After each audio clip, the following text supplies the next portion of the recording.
Hello বন্ধুরা, আশা করি সকলে অনেক ভালো আছো। আজ আমি তোমাদের জন্য গুড অ্যান্ড ইভিল ড্রামাটির পার্ট 11 নিয়ে চলে এসেছি। তো চলো শুরু করা যাক।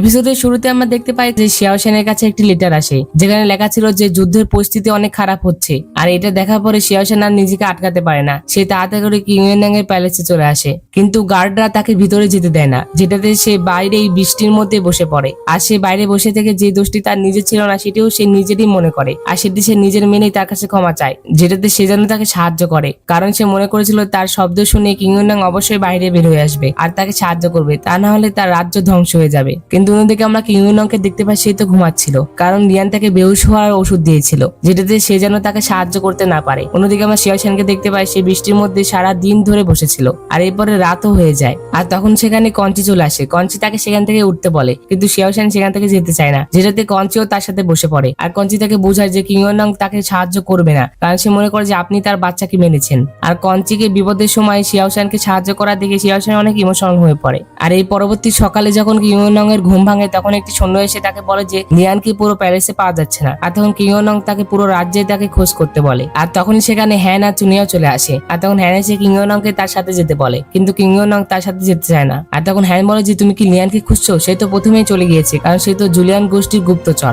আর অ্যাডোনিস ফ্লাওয়ারও সেই চুরি করেছিল। সে তো শুধুমাত্র তোমাকে আর শিয়াও সেনকে আলাদা করতে এসেছিল, সে তোমাকে ভালোবাসে না। এতগুলো কথা শোনার পরেও কিং ইউনাং হ্যানের কথায় কোনো বিশ্বাস করে না। আর কিং ইউনাং যখন বিশ্বাস করছিল না, তখন চুনিয়াও তাকে প্রমাণ দেখায় যে গতকাল রাতে লিয়ান তাকে বেহুশ করার ওষুধ দিয়েছিল। আর তখন কিং ইউনাং বলে যে এটা কিভাবে হতে পারে, সে তো আমার জীবন বাঁচিয়েছিল। আর তখন হ্যান বলে যে সেই তোমার জীবন বাঁচায়নি, বরং শিয়াও সেন তোমার জীবন বাঁচিয়েছিল। আর এই কথা বলে হ্যান তাকে শিয়াও সেনের সেই পেন্টিংটি দেখায়। তখন চুনিয়াও বলে যে শিয়াও সেনই তোমাকে বাঁচিয়েছিল, শিয়াও সেন তো শুধুমাত্র তোমাকে দেখাশোনা করার জন্য লিয়ানকে পাঠিয়েছিল।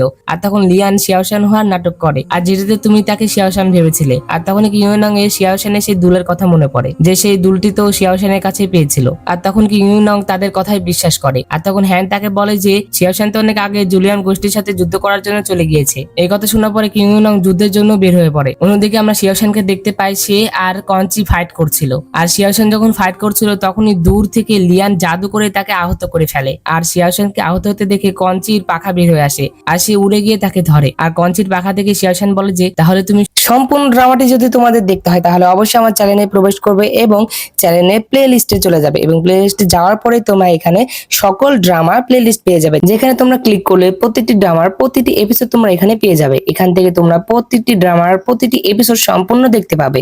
ধন্যবাদ।